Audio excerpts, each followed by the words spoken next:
Try this one.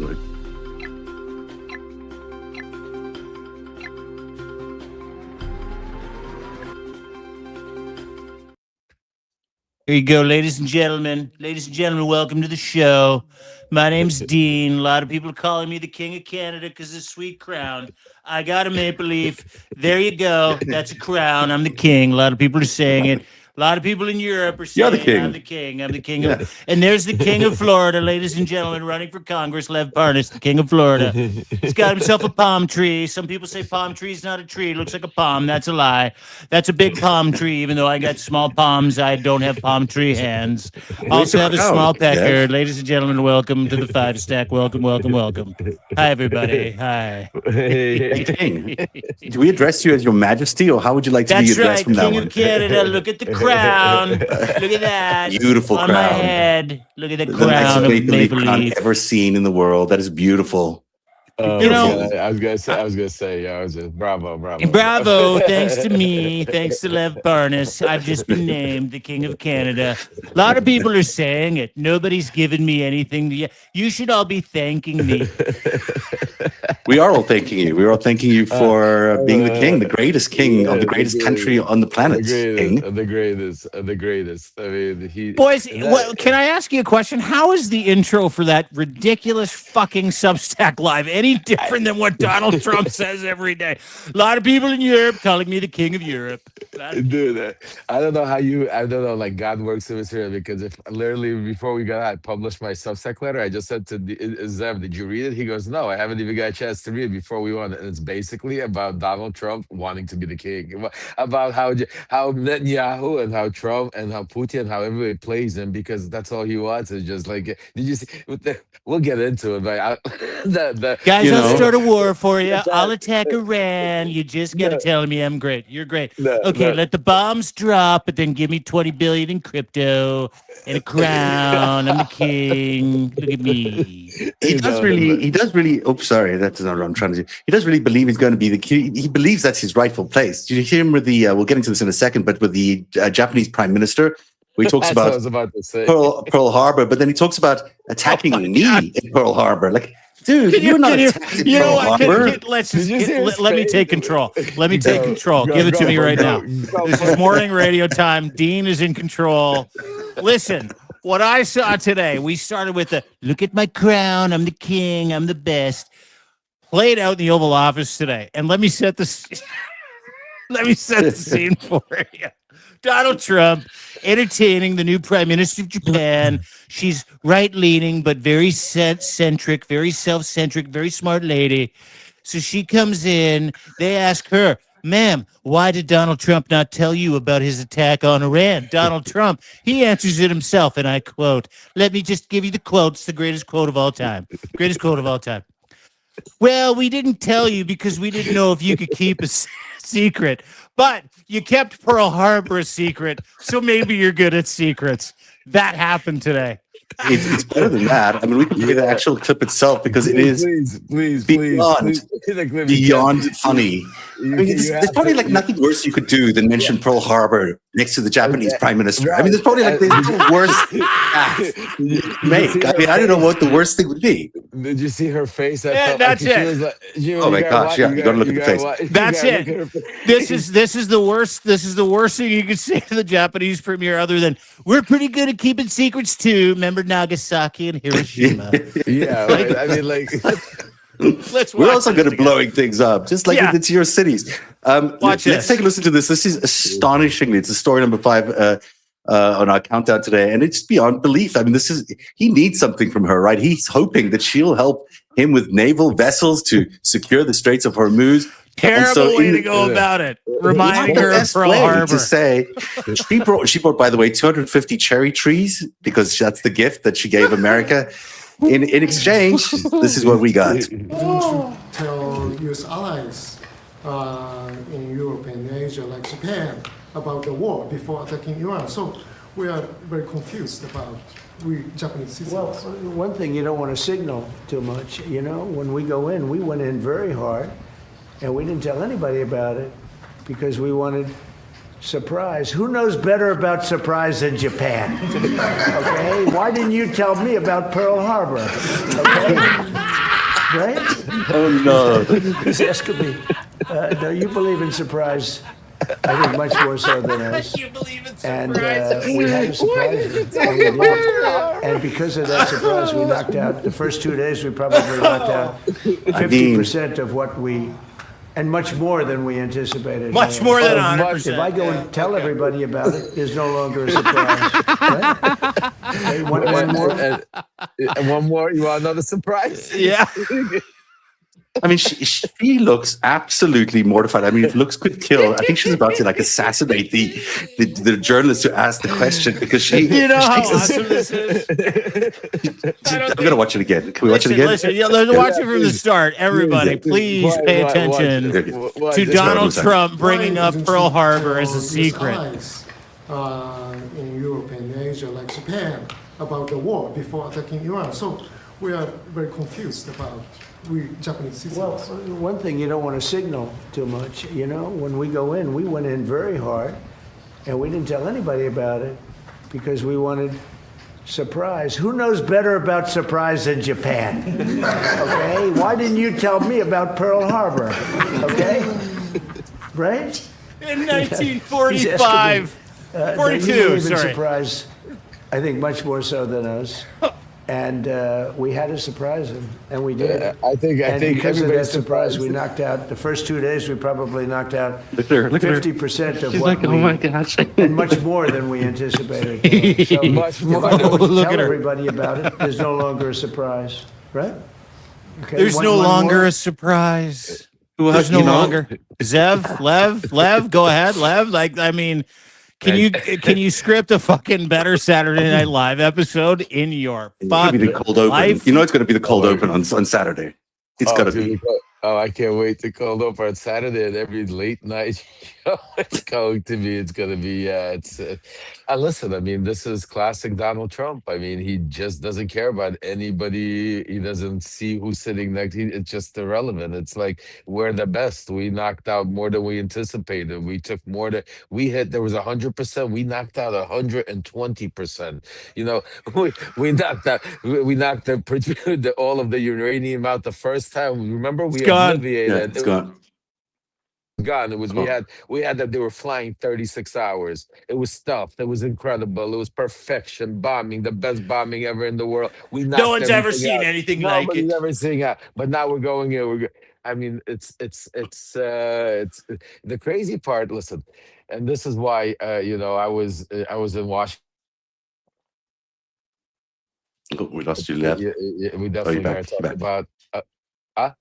No, we Sorry, lost you for a sec. You're back. but you're back. This is I'm why back, you're yeah. in Washington and then you left and now you're yeah. back. Yeah, I said I was in DC for a few days. We'll talk about it in a little bit, but I'm saying to you the craziness that it's not Donald Trump. We've seen. I mean, he's an actor. He's an actor. This is theatrics. But there's serious, and this is what my Substack letter I was talking to you about, Zev, earlier is, and me and you're going to speak a little bit later about also because I think you're all over this is the true relationship between Netanyahu and Putin and the oligarchy in Russia and what transpired in the 90s and early 2000s. And at the same time, simultaneously, Netanyahu's friendship that built with the Kushner family that then transpired when Kushner started dating Ivanka and all of it, and how all of that intertwined to what we're seeing play out today, that Donald Trump is, again, still the actor. I mean, he's out there being a fool, playing out. Meanwhile, what you see him playing out behind the scenes. So just think about what happened today, folks. Just today in 24 hours, we already are now had one of the two largest gas, not already oil. We've now got two of the major gas fields in Qatar LNG, and in yeah. the LNG gas. And where does LNG gas flow from when it comes to Eastern Europe? It's Qatar, right? Because why did the Qatar and all of these places become number one hubs? Because we destroyed Nord Stream 1 and 2, remember? And who is sitting here in Florida right now talking with Witkoff and Kushner? It's Kirill Dmitriev. You know what they're talking about, folks? He's in town? I don't know if he's still in town, but but when he was in town, one of the things they were talking about is Nord Stream 1 and 2, getting back the LNG, plus all of the LNG plants we have here in Texas that are about to start. This is going back to, again, just like what we've seen in Venezuela. To me, it's PTSD. It's exactly what we were doing and what was taking place back in 2018, 2019. Same players, same MO. But now the difference is Trump is unleashed. The difference is back then you had guardrails. Back then you had people, even though, and this is the crazy part, Bill Barr and all of those people were bad people. But as bad as they were not on the same side of Trump. They had different, and because of that, they were getting in each other's way. Donald Trump right now, by having the people like, Tulsi Gabbard, look at Tulsi Gabbard today at the hearings. I mean, the one thing that she was awesome. Today, we're going to get there later. I know we're going to get to it, but that's how I'm not going to go into it. But the one, she is awesome. We're going to get to that. But the one thing, and I think the most important thing that I got out of all of that I think is extremely important that we should need to keep our track on, because I keep talking about every single day, folks, is when it comes to when she was asked about what she was doing in Georgia, what she's doing with election reform, what she's doing in Arizona, and she didn't answer, folks. And this is what I'm trying to explain. So we're going to get there. But anyway, go ahead, Zev. I'm sorry. No, I'm just curious because, here's this president who doesn't he may not have guardrails, but he seems to be able to fuck things up all on his own. I mean, that was a remarkably bad statement. He delivers it like it's a punchline, right? It's like, who knows better about surprises than Japan? It's like, that is, he's like, I've got the good ones. I know the peak audience is going to hit when I say this line. Everyone's going to love me. She is, I mean, they're so careful in mortified. Diplomacy is so important in Japan. The way you do things, the orchestration of things, how things are said are so careful. I mean, she literally arrived with 250 cherry trees. What could be nicer and more giving and more spring-like to give to the president of the United States? And his response is to absolutely, condemn her and the entire Japanese people. I mean, this is not like, his response is to bring up literally the most horrific experience between both countries. Just think about this. Can you imagine how we're portraying it here? What I would like to see is how it's being portrayed in Japan right now. Dude, I was looking at Japan Times.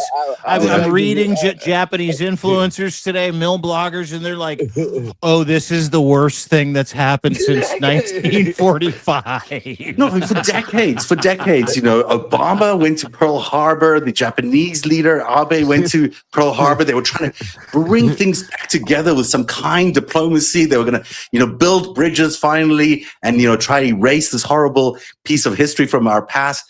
And in like 10 seconds, Donald Trump is able to re-inflame the entire thing. Like it never, like all those. You know what it reminded me of too, if I can, what it reminded me of? It reminded me of, I had this. My mom's grandfather died several years ago, and he was like 97 when he died. And he would say the most outrageously fucking uncomfortably stupid things towards the end of his life, or he would bring up like family, like chasms, like canyons that we would never get over. Remember when your mom did this to me? And you're like, oh my God, dude. Like, but that's what this is like. I mean, the Japanese are going to just be mortified about this because they're trying to, they think this is like something they've been running away from partnering with Hitler for a solid 85 years. And then this guy brings it up right in the middle of this first press conference that she's a new prime minister.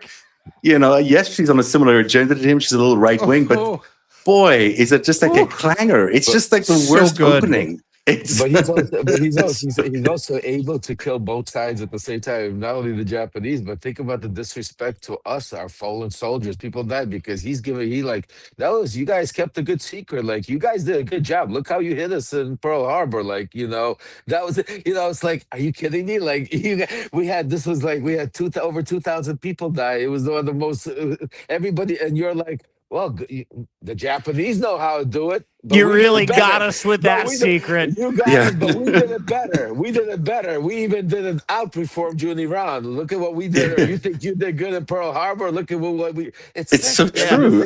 You may have got us in Pearl Harbor, but man, did we ever sneak up on Iran? Huh? Who's going to be next? Maybe you'll hit me next by surprise. I mean, that could That's be like Lev underscores the ridiculousness of that Yeah. with like hey, remember 45? You guys really got one over on us when he killed 2,000 of us in one day. Sick. But Yeah. if you listen to it again, and you really, because I was, see, that's the whole thing, is when I watch him, when I watch his press conferences, like me and my wife will sit there and like she has one take, and then I'll be like, no, he did this. She goes like, it's like because I know him. I mean, like I see where he's going. It's like he wasn't like, oh my God, like how dare you attack us? He was like, that was a good one. Yeah, You you hit me, by the you- way. He says you got right. me. Like You're he right, was like- he wasn't got right, hit. right. He That's what I'm wasn't saying. there. It's like you got America, but we showed you. If you think you Dude, got a secret, That's the best. That was the best part. Is like, you didn't tell me about Pearl Harbor. Yeah. He was 7.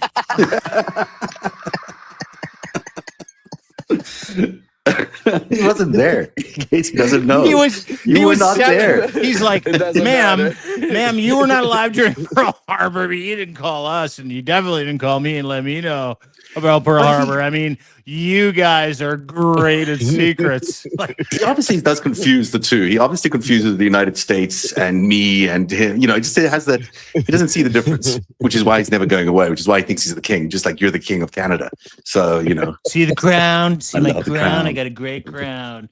Love that crown. The number 2 story on the countdown today: Pentagon Secretary Pete Hegseth asked Congress today for $200 billion in additional war funding. Meanwhile, a blind spot story from Ground News, we'll get to it in a second, about how the Iranian lawmakers are moving to impose tolls and taxes on ships passing through the Straits of Hormuz. But let's deal with these in 2 different sections. And before we tell you about Ground News, which we should have done off the top, but the Japanese, No, let's just do it now. Listen, here's the secret. No, keep a secret. I want you to keep the secret. The Japanese can do it. Donald Trump could do it, Sam. You can do it, Sam. You can do it. it's a Keep the surprise. client secret. Keep the client secret. That do not go to groundnews.com no matter what you do and get your 40% off discount with /5stack, because these guys are Sherpas and they'll tell you the right information. They will tell you who's using your information and who's trying to screw you over with it. Won't be a and surprise I use anymore. these guys all the time to deliver incredible information to everybody every day at deanblundell.substack.com. So whatever you do, according to Donald Trump, don't claim your 40% off at groundnews.com /5stack, because that would be terrible. And then you'll There'll learn be no about surprises Pearl left. Harbor. Life would be boring without it. So don't subscribe to Ground News at groundnews.com /5stack, 40% off. But let's talk about this remarkable $200 billion that they're asking for. And that is a sensational amount of money over and above the $1 trillion budget they already have for the military, which is, by the way, run out of ammunition somehow with $1 trillion budget. Well, that's why they need all the money, dude. They ran out of fucking stuff. But They need more stuff. Well, because it's like they're shooting $1 million rocket at a $20,000 drone. Like, Yeah. this was part of the whole thing where Trump got dragged into this whole thing where he's in a world that he doesn't understand. He thinks, oh, we got it's like, he came to fight against these little guys and they're running between the legs. He doesn't know what to do with themselves. Yeah. Like it's like the Strait of Hormuz. It's like today with Japan. Oh, it's good that Japan, but we don't need them. Like, we don't need anybody. We got everything under control. We're just bombing everybody. We're killing innocent people all over the place. Everything that's raining oil, we're destroying. But we could do. But then I like the threats. Then he goes a step further. He goes, but if you do that, I'm going to go even worse. How much worse can you go, Donald? What are you Well, like? What? 7,000 Great targets is not enough for him. But $200 billion can buy you a lot of stuff. You could buy, healthcare for probably many Americans, maybe not all the Americans. I don't know. It's a huge number.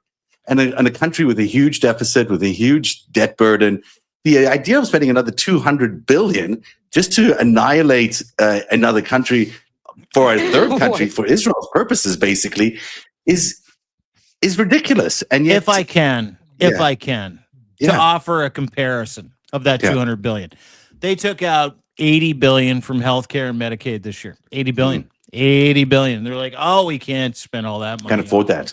Got to give tax cuts. All those violent migrant criminals that are coming in and collecting their health care. None of them are, by the way. Yeah. Oh, by the way, we need to take all that money from SNAP benefits because they're spending it on tampons and smokes. Like, we can't have that. No. And then they're like, hey, guys, but we need $200 billion for the fucking military. And in one fell swoop today, and Pete Hegseth, let me just kind of bring him to the fore because he's been awesome the last couple of days too, where he's like, I told my 13-year-old son, this is a holy war. This is a holy war, and 20 U.S. service members died. So one day you don't have to fight an imaginary nuclear war that they were never in any danger of starting. So that's a whole other fucking set of circumstances. So Pete Hegseth stands up to the stump today, and he's like, we need $200 billion. Can you put a price on safety for the American people? I started dying fucking laughing. He said it costs a lot of money to get those bad guys. I think was his exact line. It costs a hell of a lot of money to get those bad guys. But and the entire narrative for the past like 4 or 5 days has been like, but wait a second.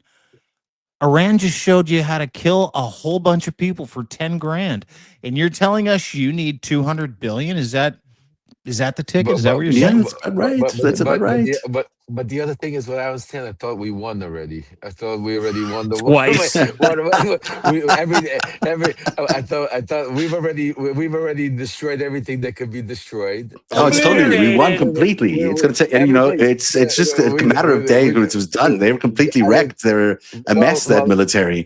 I heard Iran is calling, begging, but he said no. He said not enough, not yet. We're not done. We're just about. We're almost finished. So what's the 200 billion for? I'm just trying to understand. Like, they also won't give a timeline for when the war will be over. Now, do you remember it started off? It was going to be a couple of days, then it was going to be a couple of weeks, then it's maybe a few months, and now we don't even have an end date, which we all sort of knew would be the case. But that's why they need $200 billion. But also, you got to believe there'll be so much corruption in this $200 billion. I'm sure that we know a large piece of it's going to the Trump kids who are now invested in drone technology. I mean, a lot of you, right? I mean, how much money is going to go pouring out of the Pentagon to all these friends of Donald Trump? Well, one of our subscribers, she's great. Diana just said a great thing. Why doesn't Donald Trump go raise this money from his board of peace? Since this is a peace of war, this is a war for peace. He has the board of peace. Why does he say each country put up 10 billion each? Like he had them put up $1 billion. Where did that money? By the way, can I ask somebody where did that $1 billion each go? Where did the beats me? Oh yeah. So let's just kind of do a recoup session. I'm just saying, because he's got a board of peace with 21 people, so $21 billion. He even put $10 billion of his own dollars in there. So now we're talking about $31 billion. It's just kind of sitting on the War of Peace shelf, the Board of Peace shelf. But now he's begging the United States Congress for $200 billion more dollars because the Board of Peace isn't coming to help. And here's the great part. Neither are the NATO allies. No. And he's like, the NATO allies have showed us their true colors. And I'm like, you haven't triggered Article 4, Article 5, none of those things. You're just now blaming everybody, saying that you need the money. And at the same time, and this is the fucking beautiful part of the Trump regime, this is the stuff that I love. I love the hypocrisy here. He's like, the war's won, we're going it alone. And fuck you for not helping. We could have used your help, but we don't need your help. But now we need $200 billion extra dollars. To Lev's point, for a war that shouldn't have happened because they have already obliterated Iran once and obliterated them now every day for the past 20 days. So there's nothing left. And now they're still begging for money, $200 billion taxpayer dollars to help them. They love a war. Across love a war. They love it because they can pour money into their own pockets, and they know that. And by the way, now this is the story we found on Ground News, which is great because they have this blind spot feature, which allows you, amongst other things, to see stories that the other side is reporting that you might not be aware of. So when I say the other side, the left of the spectrum, the right of the spectrum. So this is a story that's currently doing big rounds at Ground News. So the story headline is Iran considers levying transit fees on ships in Hormuz Strait. You can see it's a 60% right-wing covered story. You're not getting a lot of this if you're a left-wing media consumer. And the story is quite simple. They're going to start taxing countries who want to use the straits for transit to put their oil on vessels to go through the straits is going to cost you a lot more money than it did before, which is going to do everything you'd expect it to in terms of prices around the world, inflation, everything, you name it, because now there'll be a levy on every oil tanker that's going across the Straits of Hormuz to wherever it might be going. Right now, only the Chinese vessels and the Iranian vessels are getting through, which tells you a lot about which side is doing what. Pakistani vessels too. So okay, there you go. Pakistan's allowed to get shit through the strait. Now there you go. They're playing nice. They're playing nice. Right? if you play nice, you get to the easy pass, as I think Jacob Carsbo called it the other day. Yeah, and let me just kind of let me insert some common sense here, because in war, everybody's looking for like a conspiracy theory. I talked about it the other day, the wisdom of Jimmy Blundell. You catch more flies with honey than shit, right? You don't beat the horses you win the race with. Right now, Donald Trump is literally sitting there thinking, I aced that total Japanese press conference. I look great. Everything's great. He begged her for help. He begged the Japanese prime minister for help in that meeting. And then gave competing narratives about how successful everything is in the region. And literally, I watched two of the biggest oil fields in the fucking world. South Paz, which is this incredible LNG oil field that stretches from Kuwait all the way to Iran. They share this oil field. The United States and Israel lit it on fire. Donald Trump puts out a tweet today, a Truth Social post. 2:00 in the morning. You want to know how to control this dude is and this war is? Go to deanblundell.substack.com and read that Truth Social post where he's like, I had nothing to do. I had nothing to do with the bombing of the oil fields. Kuwait, I'm totally sorry about everything that happened. That was Israel, wasn't me. I'll get him to stop. And Iran, if you even think about bombing in return, then I'm going to get you twice as bad. Well, guess what Iran did? They bombed in return. They bombed Riyadh today. Oh my God, Riyadh. The Kuwaiti LNG factory, the biggest one in the world, the biggest natural oil field, gas oil field in the world, is on fucking fire today. Like on fire to the point where now the rest of the world is gone, oh fuck, thank God we're entering summer because we don't have to heat homes. This is a global disaster. Yeah, and up to now, the Riyadh diplomats, the Saudi and UAE and a bunch of other diplomats were meeting in Riyadh, and for the Iranians to attack Riyadh while this diplomacy was attempting to take shape in the capital of Saudi Arabia is not a good look. And by the way, the Saudis and the UAE guys are all like, maybe we've had enough of Iran, which of course is part of the ploy here, is to engage the entire region in a Middle East conflict and get everyone inflamed in a war. I mean, that would make everyone even richer as they need more weapons and more supplies and more whatever. So it's getting really dangerous. And to think that an apology from Donald Trump is going to be believed by anybody, of course he knew. Or maybe he didn't know. Maybe because he's that dumb, he didn't know. But of course he knew. Let's move to our White House insider, our MAGA insider. Yeah. Israel bombs the fuck out of South Paz LNG facilities, and Donald Trump's like, I swear to God, I had no idea. And then Axios comes out with a report saying not only did he have an idea, he fucking greenlit the whole thing. Oh, absolutely. That's part of my letter that I wrote today on my Substack, literally an hour before we went live. I wish I got a chance to send it earlier, but I was actually on the phones working some of that info. But yeah, no, this is going back to what Putin and Netanyahu needed to get done. They needed, because part of nailing now that not only are we seeing oil facilities getting hit, it's strategically, that's why the LNG facilities are getting hit, because who profits the most from LNG gas?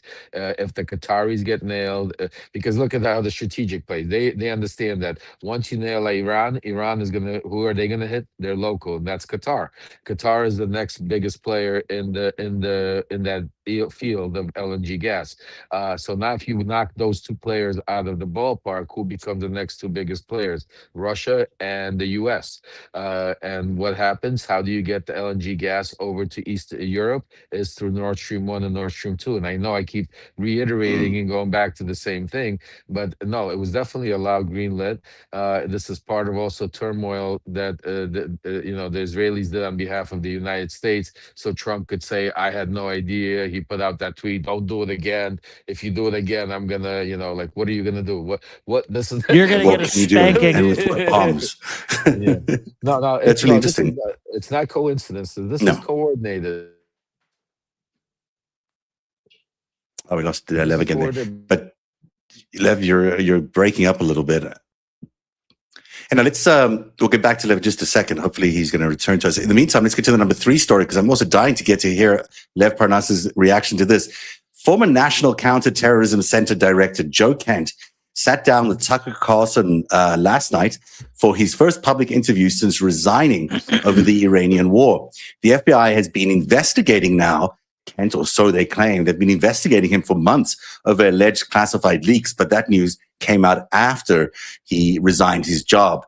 Now, he makes some startling claims to Tucker Carlson, and I take Tucker Carlson very, very lightly. I mean, you can't take this guy very seriously. He's paid by all sorts of, Are you saying you can't take Tucker Carlson, the guy who said a demon attacked him in the middle of the night sexually and scratched his back, and he had to go home and tell his wife that the back scratches was from a sexual assault by a demon? You can't take him seriously? I mean, that didn't strike me as being true. I mean, it felt maybe there was some other story, and that was maybe classified as just making sure we're talking about the same guy. Yeah, that same guy. Yeah. That was like this informing his wife about what he was really doing to get those scratches, which could be anything. Could be anything. Could be in a fight with a lawnmower or anything. I'm not judging.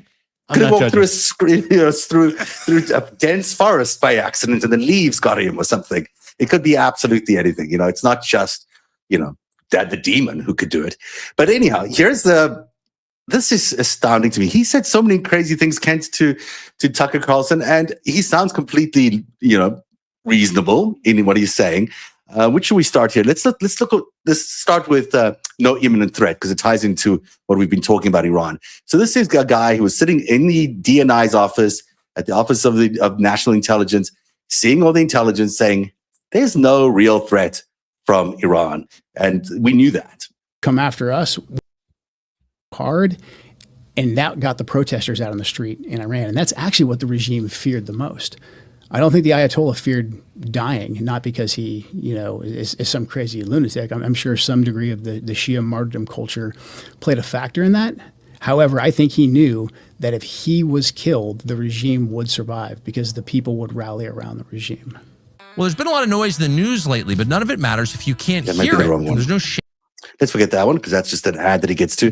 It's pity that one played, because I wasn't something for something else.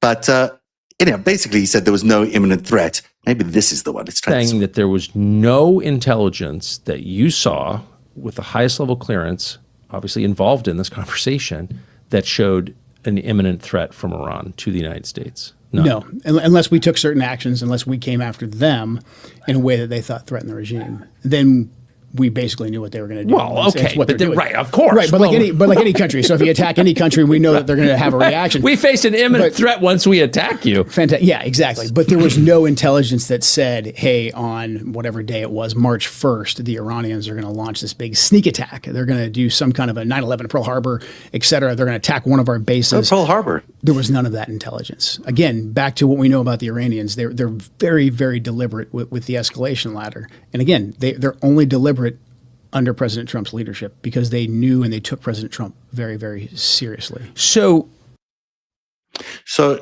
don't know if you got that, Lev, but this is Kent saying there was no real imminent threat to America at all. Yeah.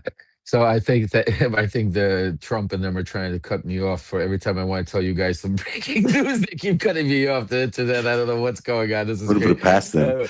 This is insane. But no, I saw that Tucker Carlson interview before. So listen, there was that this is the one of the most important things I think that is, people are trying to now muddy the waters by saying he is a white nationalist. He's this. Listen, the guy's as bad as they come. I want to say right off the bat, this guy Joe Kent is no angel. You know what I'm Yeah, saying to Joe you? Kent's a But prick. Yeah, oh, yeah. yeah. He does. Do you But know him? this is it. I never met Joe Kent, but I know the name in the circles. But I Joe just got to Kent say, has been on several white nationalist Nazi yeah, podcasters in the past where he's yeah. like, yeah, white people need to fucking take this shit seriously. Great Replacement's a big deal. Like he's that guy. Yeah, Yeah, sort yeah, of. yeah, Yeah. yeah, yeah. No, no, he's definitely that, and he's hardcore MAGA. So for him to make part of what I'm hearing, part of the switch was because of the fight that's happening now. Because he's a Tucker Carlson guy. That's why you saw him come out right away, do an interview on Tucker Carlson, and the rift that you're having now inside of MAGA with Tucker Carlson, and coming out saying the CIA's coming after him because he's being a foreign agent to Iran and stuff like that. There's a lot of things playing out back in the MAGA scene. But out of that whole thing, without taking, I think the most important thing that I took out of it that I think is important is again going back to the timing of the attack on Iran. Again, that there was no imminent, and that's like you said, there was no imminent threat right there. There was no reason because the timing was it had nothing to do with imminent threat. It had to do with Russia and Israel. There was and that's what I wrote about today, man. For Russia, it was about life or death, getting oil, get energy, getting back into the world market. Look at them in a month and a half, how they're all of a sudden starting to play the biggest role, and it's going to get more and more. And for Israel, it was an opportunity to be able to take out Iran while it's at its weakest. And now, what we're not even talking about is that literally you got Kushner and Witkoff going out there getting billions of dollars to redo the Gaza Strip and the West Bank and all of that, like the real estate deal. So this is again going back to real estate, going back to oil, going back to power. But those two are using that while millions of people are dying. For Donald Trump, it's about he thought he was going to get his Nobel Peace Prize. He's going to come in and win. He just like he did in Venezuela. He thought in his plan it was going to be Venezuela, and this is how they got him. They gave him the easy one. They set up Maduro, gave him Venezuela. He came in. Now they told him, okay, we're going to give you the Ayatollah.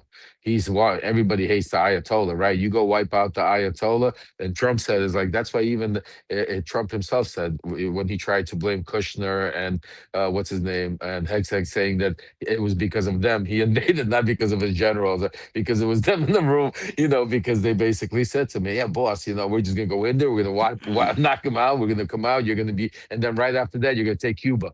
And that's it. You got the trifecta, and we got the election. And now they got in Bibi Netanyahu and Putin got Donald Trump, the United States and the world into a major holy war, a war that is now, like I said, they knocked over the hornet's nest, a war that Trump cannot, in any way control, a war that is just starting. Because I'll give you another thing. I was traveling this week, and one thing I saw in TSA that we have all of the media talking about how inconvenient Yeah, you it wrote is, about how this. problem. Yeah, I wrote about it. And the one thing nobody's talking about is remember 9/11? Are we really waiting for something, God forbid, to happen for us to say, holy shit, like, we need to get our TSA? Because I was standing in line just in front of me. I saw people going through the line, beeping, not getting doubly padded, baggages getting pushed through the thing, overflowing over each other. And so what I'm saying to you is like, and again, leading back to what? And we're in the most heightened security. We're not we're at war. We're at war with Iran.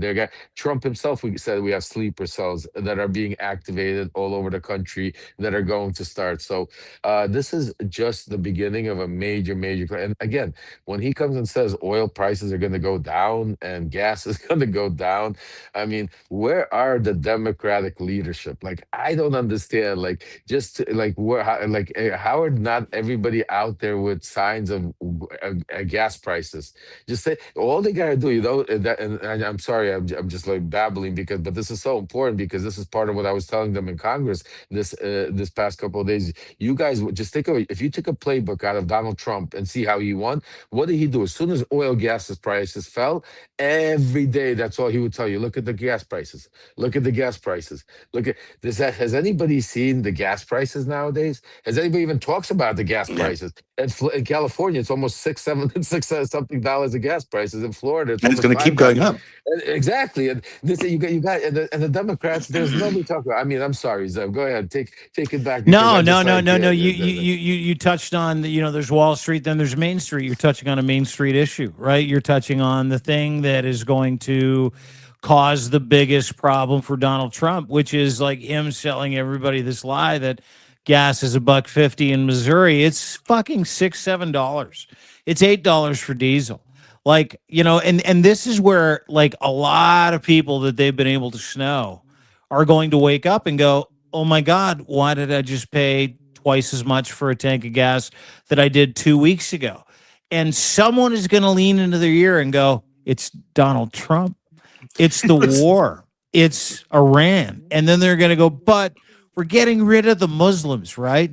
Is that worth like double a tank of gas? And that's when that single issue voter is going to go, maybe he was lying. And when I say single issue voter, I mean like the person that voted for Donald Trump because he told them bananas will be cheap, eggs will be cheap, gas will be cheap, rent will be cheap, your inflation and the mortgages, they'll come down.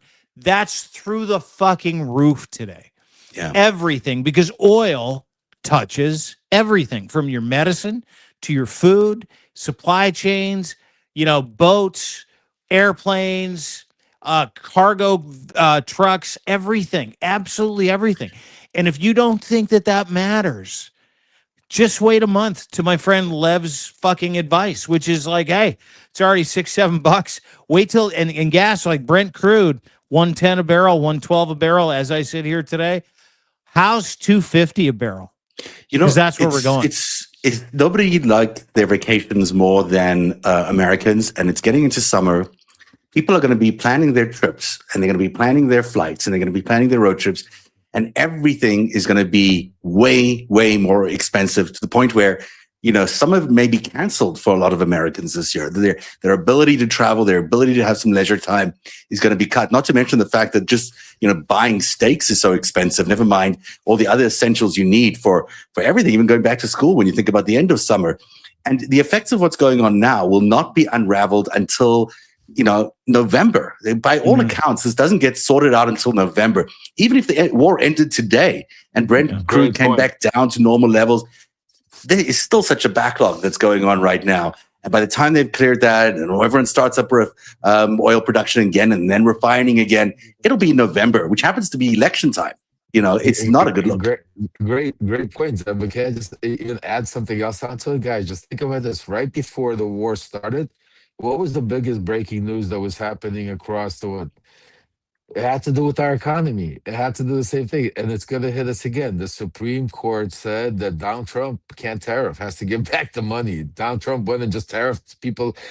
That whole tariff business, we're not talking about, but that's going to come back and bite us in the ass. This is all, it's like, that volcano, it's like bubbling. It's bubbling. Mm-hmm. It's bubbling. We're seeing, like sparks erupting. Like this shit's going to explode. Our economy is going to explode, from the tariffs to the oil crisis to, you're talking about travel. Great. It's up Dubai. You know how much a $7,000 room a night in Dubai that you can get right now for? $199. Because no one's traveling there at all. Nobody's traveling. Who's going to travel in Europe? Who's going to a couple of all it takes is one suicide bomber right now, one instance on some plane, one radical, jihadist to go fight on behalf of Iran, and you're going to stop. Just think, people forget very quickly what happened in 2001, 9/11. People forget what happened right afterwards, how long it took our country to get back to normality. People forget how long, in the generations, COVID. how long COVID, it took, how our lives changed drastically. But this is what we're at this point right now because things are changing. And what do we have to wait for until another 9/11, another incident until we say, and all of this is done. Why, folks? Because Donald Trump doesn't want to pay TSA because of the Save America Act, because he wants to make sure he could steal your votes, because wants to make sure. Yeah, I'm sorry. Go ahead. So No, it's fine. I'm glad you're making that connection. I just want to play one more clip quickly of Joe Kent. Yeah, he talks a lot about Bibi Netanyahu and the hold that Bibi has over Trump, and it's really interesting. Let's take a listen. It's incredibly frustrating that there's not more, especially considering how pivotal Charlie was to the MAGA movement and to President Trump, that there hasn't been a more concerted effort to find the truth and to find justice. Do you think there will be? I'm going to choose this clip. Just going to play another one. We'll get back to that one in a second because that sure is. And what our interest so is Israeli government talking points laundered through Fox News and the Wall Street Journal. Is that the ecosystem you're talking about? Yeah, and then the Israeli officials coming in and basically either ahead of time or after the fact saying the same thing, like the enrichment is going to get them a nuclear bomb in a set amount of time. Do you believe that you and the DNI, for whom you worked until yesterday, had as much FaceTime with the president as Israeli officials did? I don't know. I don't know that for sure because I don't know exactly how frequently the Israelis were engaging directly with the president. It did seem like Benjamin Netanyahu was, obviously that was all public, that he was in the White 7 House. times. Quite a bit, yeah, quite a bit. And then his other officials as well, Dermer, et cetera, those guys were in, they were making phone calls, just a lot of engagement from them. And again, when we would hear, or you'd hear what they were saying, it didn't reflect in intelligence channels, even intelligence that we shared with the Israelis were giving us in many cases. So there was a clear, gap between, the intelligence and then the information that the president was given and the decisions that the president was making. So the president is in a bubble. He's in an echo chamber that's basically built by Israel. Can you hear me? Yeah, I can hear you. Okay. Yeah, gotcha. Can you hear us? Lev, can you hear us? No. Lev? No, Lev. Oh. Can't hear us. Come back in, Lev. Come back in. Here's the question I have for you. Here's the question I have for you. Is Joe Kent going to be a major problem for Donald Trump going forward? Because what he did, and I fucking hate Tucker Carlson. Hate him. I think he's a purveyor of bullshit.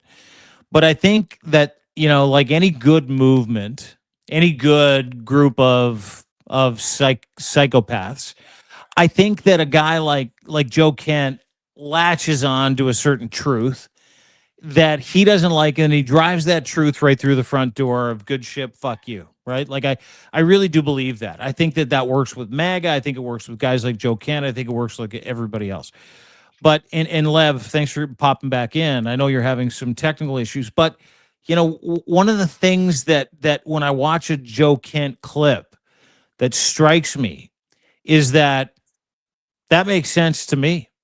Mm-hmm. It makes sense to so many of us that Donald Trump got suckered, and the United States has been suckered for a very long time by an Israeli regime, not the Jewish people. Let's separate those two things. Very important.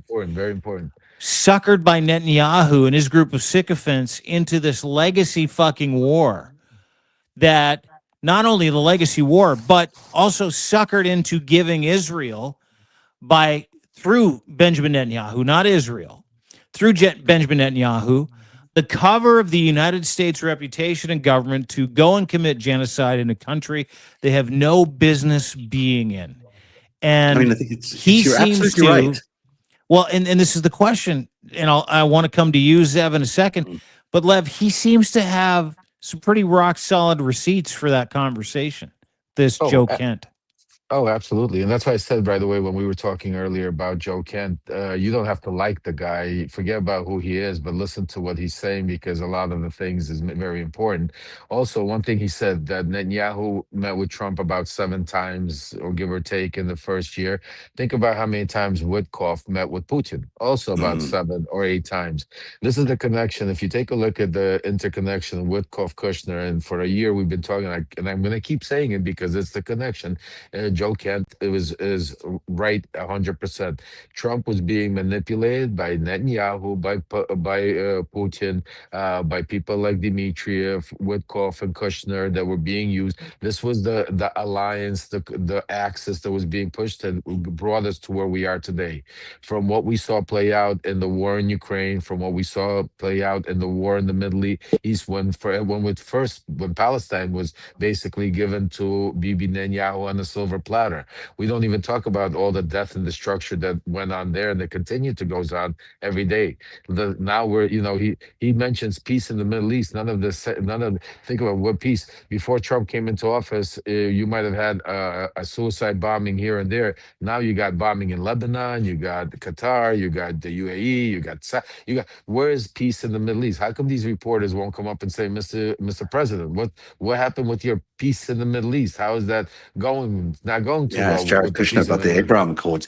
Right, yeah. The thing is about what Joe Kent is saying is that he's totally accurate. I mean, you don't need to believe him. We can see how many times Bibi Netanyahu met with Donald Trump. We can see that the entire inside circle of Trump's inner world there is basically Israeli operatives and Russian operatives. Jared Kushner is so close to Bibi Netanyahu. The guy slept in his bedroom when he was a kid. Yeah. The relationship between the Saudis and Kushner is so tight. The relationships between the Russians and Kushner and the Russians and Witkoff so and the tight. Russians and Bibi. And Bibi as well. I mean, this is a network. This is a network of transnational criminals that have seized the White House. And they have, the president is part of this network, but he's also surrounded by operatives that are enabling this network's takeover of the White House and everything that stands for, which means controlling all our foreign policy, all our economic policy, everything that normal presidents should be doing in the service of Americans. They're doing the service of Russia and Israel right now, which is why Russia's the biggest winner out of this whole conflict in the Middle East. They're coming out with all the money. They're coming out with all the sanctions being dropped against them. And Israel is getting to continue its relentless war against a regime which probably doesn't deserve any of the attacks that they've been getting up until now, based on just this idea that Bibi can stay out of prison the longer he stays at war. Well, Zev, when we get off this, I want you to go read my Substack letter because in there I even put some text messages between Bibi's people sending to me saying, Lev, we won. We want you to Rudy to be there, Bibi's inauguration. I got you pictures there of, them sending me to bring in the Russian vote. If it wasn't for Putin, if it wasn't for Russian, if it wasn't for the oligarchy and Trump in 2018, Bibi would not be around. Bibi would never have won to begin with. And I was there, and that's what I'm trying to say to people. This didn't come overnight. This is an alliances that were built. And, Bibi's alliance to Russia and the Russian oligarchy is so strong. And Zev, you've done a lot of reporting about that. That when you start connecting the dots, really connecting the dots, I say, watch what they do and not what they say. Yeah, Bibi might be, not supporting Russia everywhere. But if you take a look at their policy, even going back to 2010 in Syria, and everything else, I mean, their worlds align. And what happened basically is when Trump won, they both couldn't believe it, just like everybody in the world couldn't believe it. And they understood one thing, that this time they needed to act quickly. And that's why you see in this 1 year, you see primarily everything play out between Bibi and Putin. You have a constant crisis in the Middle East because everything benefiting Bibi. And again, I think it's very important to what also Dean said, and I want to reiterate that, and I wrote that in my letter also, because I think that's what brings a lot of hate, because a lot of pundits out there, a lot of journalists make a mistake. And when they say things like they mention Israel, not Bibi, they say Russia, not Putin. They say, but just think about how Americans are looked at around the world because of Trump. And that's why I write Hostages. my letter. Exactly. We are all hostages, just like Iran is hostage to the Ayatollahs, just like the Palestinian people were hostages to the Hamas. You know what I'm saying? Just like, the Venezuelan people are hostages to Maduro's regime. We're right now hostages to Trump. So it's not the people. And that's why it would stop hate if we call a spade what a spade. And it's these leaders, these autocrats, these dictators that are running these countries and using the power of the country to be able to do that. And so the relation between Bibi, Kushner, Russia, and when Trump won, Trump just became again that useful idiot. Because look, if you take a look back, it's not that difficult. Everybody's doing, they're waving, they're giving Trump that golden win, they're giving him the recognition. You have Putin, out of all people, Putin coming out saying that Trump is right, Trump is a great leader. If Trump would have been president, we would have not invaded Ukraine. Just think about the craziness. You have Bibi coming with letters saying Trump needs to be Nobel Peace Prize. You got them giving Trump what he wants, and in the meantime, Trump's giving them what they want. They're raking in so much money. Exactly. And, just interesting, Bibi has a hotline to Putin from his home to Putin's office directly. It is secured and encrypted, and America cannot access it. That would never have been the case in the years gone by. That is how close Bibi and Putin really are. Thank you, Zev. The number 2 story in the countdown, we've got to move quickly here because we got so much more to go. We mentioned this yesterday. This is Tulsi Gabbard's second time today as she appeared before the House committee this time, asking a lot of questions about what she was doing in Fulton County and asking a lot of questions about whether Iran was a real threat.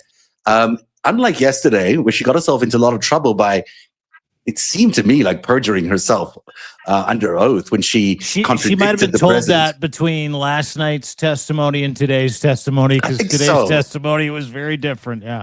And I'm going to play for you to say, I'm just going to find it here quickly, but she was basically a lot more demure, did not really answer any questions related to what happened in Fulton County. But the stink of yesterday is still there. I mean, she basically perjured herself, contradicted the president in what is a significant scandal, because it involves an attempt by this group of people, a real organized attempt to seize the next elections. And that's not a theory. It's not a conspiracy theory. They're actually trying to do this. Mm-hmm. Yeah. Listen, I watched Tulsi Gabbard today, and 2 things came to mind. Number 1, when your kid knows he's in trouble, right? Trump doesn't have this gear. Trump does not have this gear. When you're in trouble and you're like, yes, sir, please, sir, I'll do whatever you say, sir. That is kind of what we got today from Tulsi Gabbard. With Donald Trump, it's different. It's like, you know what? We don't need your help. It's like, okay, dude, whatever you like. But Tulsi Gabbard showed like this string of like capitulation today. That's hard to explain unless you notice tone. And I'm a big tone guy. I'm a big body language guy. Let's watch this woman kind of slowly navigate a really difficult question to kind of give a little space between herself and her boss. Watch this. This is great. Okay. Gabbard, as was well. In January, you were present at the execution of an FBI warrant at the Fulton County, Georgia election office at the direction of the president and to all appearances in connection with the president's false claims about the 2020 election. The unsealed affidavit submitted by the FBI made 0 reference to foreign powers or outside interference. And so I don't want to relitigate the reasons why you were there, but I do want to know whether as a result of your visit there is credible intelligence in your possession pointing to foreign interference in Georgia in the 2020 election. Thank you for the question, Ranking Member. As you know, over each of the previous elections, there is an ongoing effort by different foreign entities. Ma'am, it's a very specific question. Is there intelligence in your possession relative to foreign interference in the 2020 elections? Very simple, straightforward question. We are continuing to look at previous attempts to interfere in our elections and any ongoing threats that may exist for the upcoming elections. Okay, but can I assume that the answer to my question is no, that you have no specific intelligence related to foreign meddling in the Georgia election? We are continuing to look into this matter. Okay. Wow. So basically, she's refusing to answer anything. She's not even saying yes or no. She got smacked on the wrist for what's happened yesterday. I'm sure they were, what Warner did to her yesterday was really cornered her into basically perjuring herself. And it's now clear that what they're doing is a major, major operation. She is in what we like to call in the real world trouble. Yeah. She knows it. And that's the vibe that you got from her today. Like, we all get caught up in words. I don't give a shit about words. I give a shit about what is presented in front of me. What am I looking at? And what I looked at today, what I watched Tulsi Gabbard basically say in her opening statement, what I'm about to tell you isn't my opinion. This is what I'm told to tell you. Mm-hmm. That started off the whole thing. Yeah. Then, as we progressively got into her testimony in front of the House Oversight Committee, she was like, you know what? That's not a question for me. I don't know. You're going to have to go ask someone else. I don't have any information about that. I don't know anything about that. And the one thing that fucking made me laugh all the time. How does she not have information? Correct. She is in charge of every question she was asked today. Yeah. She is the ODNI. That is the Office of the Director of National Intelligence. She's the Director of National Intelligence.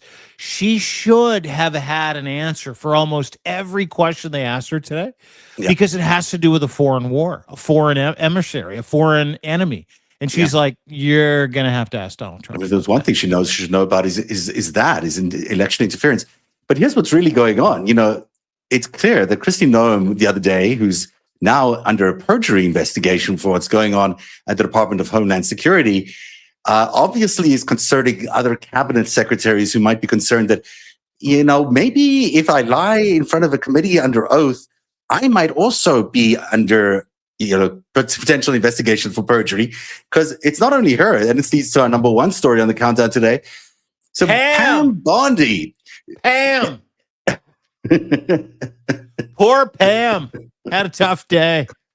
So Pam also wants to avoid perjury, like Tulsi, but not like Kristi, who's not been able to avoid it. So she decided to show up really early for her Epstein hearing yesterday with the House Oversight Committee, and she refused to go under oath because she says, well, my hearing is actually on the 14th of April, but I'm just here early to give you a pre-buttal, like a scene setter, so I can tell you exactly what I can tell you so under I can oath. Tell you that I'm not going to tell you anything. Yeah. And then she proceeded to say she's not even sure she's going to appear on that day. She's not going to be under oath. And the reason there is simply that she's got this choice to make. She can either protect the president of the United States and she'll perjure herself. I mean, that's really what it will be. Or she damages the president of the United States by telling the truth, in which case she's, doomed anyhow from a political perspective. So it's either jail, perjury, or doom in the political exile of the world. You'd think if you have done that math ahead of time, you're already in trouble. Like you would think. You would think that if she showed up early, she was like, "Hey, I'm coming early. I'm going to try and convince you all that I've got." And the Democrats, to their credit, are having none of this because they don't trust her, because she's not trustworthy, because she's involved in this massive cover-up of the Epstein files, which is huge and getting bigger by the minute. And so Pam Bondi, trying to find a way out of this is not succeeding, and it's looking like just a disastrous time for her, as she faces this impossible decision between jail or a doomed career. I don't know if she's got anything left in her life beyond this. She doesn't. She doesn't, other than her 62-year-old husband, who is like hanging on for dear life. Listen, can I just kind of introduce a new concept to all of these people that are in very fucking deep trouble advocating for Donald Trump? Can I introduce a common denominator here? Yeah, please. They're all women. Yep. All of them. Every single woman he's put out on the ice floe of good ship, go fuck yourself, for sticking up for him. They're all women. He does not give a shit about any of them. He doesn't care about Pam Bondi. He doesn't give a fuck about Kristi Noem. He certainly doesn't give a single shit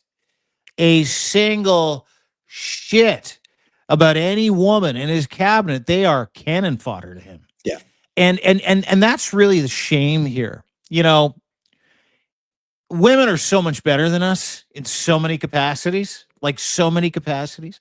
And what Donald Trump has done is he's found the dumbest women in the United States of America to do his shit-gibbon bidding, and knowing that they are fully incompetent, like Pete Hegseth, who he will not abandon because he's a dude, right? It's a boys' Oh, he will. club. He will at some point. That's what he does. He will. There'll be a I'm moment sure he'll where throw him out at some point, but not yeah, right it'll now all be because his he's fault. a dude. It was all He's Pete's a man. fault.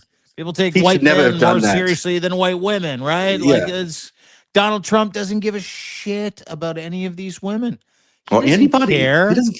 Anybody. No, he doesn't give a fuck about Tulsi Gabbard. He doesn't give a shit about Pam Bondi. He definitely doesn't care about Pete Hegseth. The only thing he cares about is can these, and I'm sure behind closed doors he uses words like dumb broads. Can I'm sure he these uses dumb much broads? worse Oh words. yeah. Can these stupid broads provide cover for me until I'm done with them, like I was done with that 13-year-old in 1984? Can they give me what I need, and can I throw them away like I throw away women and children, including my own children?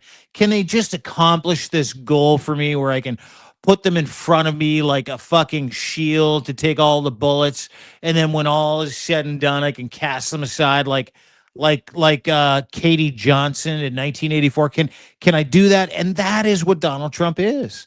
And these women, which is fucking unbelievable, Pam Bondi, Tulsi Gabbard, it is crazy to me that they're sitting there going, we'll continue to do this, sir. We'll continue to do this because we hate women too. We hate ourselves. We don't deserve the right to vote either. We know that we're cannon fodder for your excellency. We know we have to do what needs to be done for you, sir. And they are all going to get fucked. Like Ghislaine Maxwell in this. And you know what? I hope they look at the Ghislaine Maxwell thing and go, maybe I should bail out. Maybe I should back up like Marjorie Taylor Greene did, like Lauren Boebert's starting to do. Maybe they look at Ghislaine Maxwell and go, okay, all these men, Trump's at the center of it, and some British woman's in jail for all of it, and none of these people are being held accountable. That's what's in store for all of them, and I hope absolutely. And Pam Bondi, more than anybody, is involved in an existing current crime with this cover up. I mean, she knows it. She's a lawyer. She's a prosecutor. She knows what she's doing. The only advice you could give Pam Bondi is to fess up, to go sit in front of that committee, tell the truth, and not let this president destroy your entire life, because he's going to anyhow, regardless. And you maybe have one shot here at redeeming yourself by actually going there and telling the truth, telling the American people what they need to know about who ordered this cover up, because maybe it came from you, but maybe it didn't come from you. And that's really important. Chances are it came up from a very high level. Like the president of the United States. Like the president of the United States. Like a boss. There you go. Now, I do hear, by the way, that RFK Jr. is on his way out at Health and Human Services. A good source tells me that Mehmet Oz may soon take that position, which may explain why RFK has been such a loose cannon, if he can be any more of a loose cannon than he typically is. But he's lost the vaccine fights, and it looks like Mehmet Oz could be the new HHS secretary. Wouldn't that be a good thing? Well, at least we could understand what Oz says when he talks, as opposed to the current HHS guy. Actually, a doctor. I have a feeling that we need to introduce whole butter to everybody's diet. Did anybody see the pit take off on Maha this weekend, Saturday Night Live? Did you see that? With Harry Styles? Yeah. Some dude, he broke his leg. He was in a car accident. He goes, we need 6 liters of beef tallow and 6 liters of semen, stat. Like, I don't know if you saw that. That is the state of the United States right now. Oh my gosh. And look, there's Lev. Lev, I don't know what's up with your phone, but you look frozen. I don't know. I'm gonna he looks so happy to be here, though. I know. It's not right. LevParnas.org, ladies and gentlemen. Go thank and you very donate much for Lev for being on the show. Yes. Thank you, Lev. Thank you, guys. Awesome to have him on. And from that, Lev remembers, check out his newsletter today, which is all about the stuff we've been talking about Russia, Israel, and the influence they have over Donald Trump. And check out deanblundell.substack.com, where you get so much brilliant news. You mentioned some of the stories that you have already today involving Trump, but what else can people look out for on your Substack? Yeah, more of the same. I chase down dickheads, and I do it with absolute impunity. So do me a favor. Go to Substack.com. Check it out. We've got a great story on Pete Hegseth there telling his 13-year-old child, son, people are dying in Iran for you. I just want you to know that. I explained the whole thing as I needed to because it's a cult. So make sure you go there and check it out. And we've got 50% off, till the end of the month. It's our one year anniversary here on Substack. Wanted to make sure everybody got in. And more importantly, go to narrative.org. That man right there, my good friend, my dear friend, my pal, my compatriot, my battery mate, my Substack live partner, Zev Shalev is doing some incredible work. What can we find there today, my friend? Well, we continue to cover the plot to steal the 2026 elections. I have all the Joe Kent clips that are worthy of seeing. I watched the entire interview, so you don't have to. So I've got a big roll up on that. That's on the site. Plus, we explore what Pam Bondi is really all about and her perjury trap, as it were. And there's a lot more coming. And don't forget, we also have coverage of the great clanger that was Bill Clinton. There was Donald Trump today, because nobody likes a surprise more than the Japanese. Isn't that funny? It's so funny. That's all at narrative.org. Yeah. You got the Pearl Harbor story there where he's hey, the Japanese are good at secrets, right? Remember Pearl Harbor? Remember? Come on, guys. Listen. I understand America's under siege, but you got to admit, some of this shit's pretty funny. Like when the Prime Minister of Japan sitting in front of him in the Oval Office after 85 years of, frosty relations because of a couple of nuclear bombs that the United States dropped on Hiroshima and Nagasaki. And of course, the impetus to that, which was fucking Pearl Harbor, the worst attack on U.S. soil in the history of the United States. And Donald Trump leans in to the Japanese prime minister and does one of these. You guys are pretty good at keeping secrets too, right? Like I hid Iran from you, like you hid Pearl Harbor from me. That is the 5-stack today. Thank you very much for being here, everybody. It's been great to see you, and we'll be back tomorrow with another 5-stack. Have a great day. Bye, all.